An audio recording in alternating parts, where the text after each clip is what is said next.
Considérés comme l'une des menaces les plus dangereuses pour toute la réalité, les mystérieux asservisseurs, aussi appelés dominateurs ou marionnettistes, sont des êtres venus d'une autre dimension qui ne possèdent pas de véritable corps physique, mais semblent exister aussi bien dans la réalité que dans le voie, bien qu'ils soient aussi considérés en tant que xénos.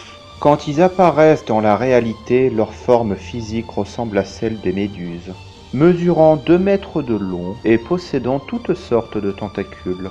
Ces membres les aident dans leurs mouvements tandis qu'ils ondulent dans les airs. Leur visage est semblable à celle d'une araignée, avec de nombreux yeux de différentes tailles. Ils sont capables de changer la couleur de leur peau à volonté. Quand ils ne modifient pas consciemment la couleur de leur corps, ils sont généralement marrons.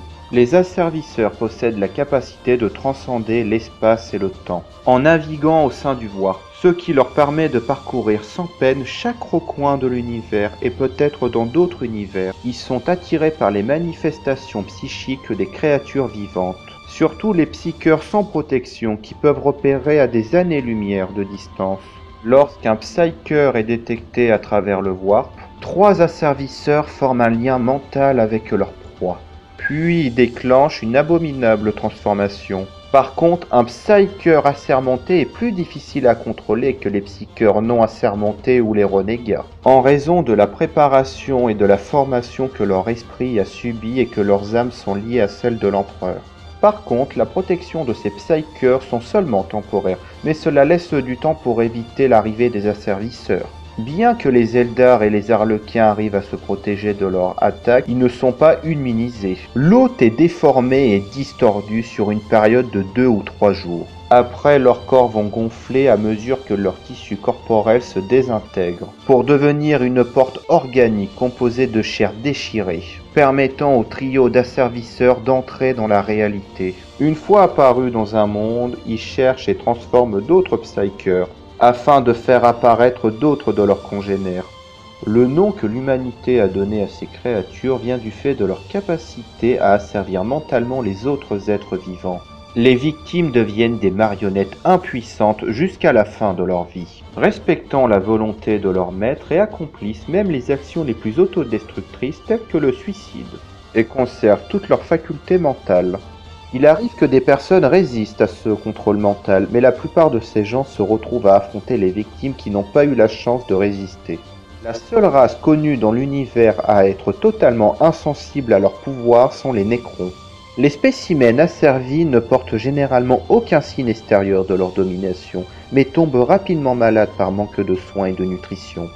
Le Mechanicus et l'Inquisition ne peuvent savoir si les asservisseurs sont réellement dotés d'une conscience, car ils semblent mener à bien des plans complexes, ce qui laisse supposer qu'ils ont une véritable intelligence.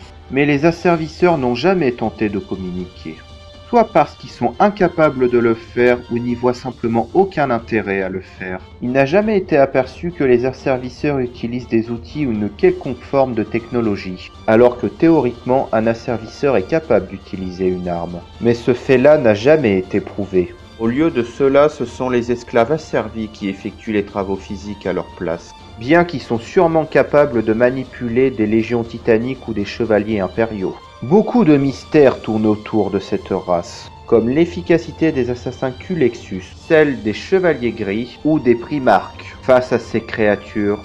Malheureusement, quand une invasion d'asservisseurs a commencé, elle est très difficile à arrêter.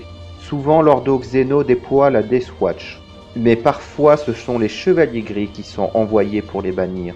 Jusque dans la V4, quand les anciens ont ouvert le warp dans cette réalité lors de la guerre céleste, les asservisseurs ont été l'une des premières entités à sortir du warp, et ont mis fin à la guerre céleste en dévorant les anciens et pratiquement toutes les formes de vie de l'univers, ce qui privait les Tans de nourriture et les forçant à s'endormir en attendant que la vie se repeuple dans la galaxie.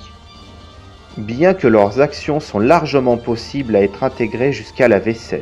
Mais à partir de la V8, ça devient trop flou. Si ça intéresse des gens, j'en reparlerai dans une vidéo uniquement dédiée à cela parce qu'il y a beaucoup de choses à dire. Pourtant, au sein du Warp existe une entité bien plus mortelle, considérée comme l'une des armes les plus puissantes de l'univers, au point que théoriquement, Ils peuvent, tout comme les asservisseurs, anéantir n'importe quelle race présente dans l'univers.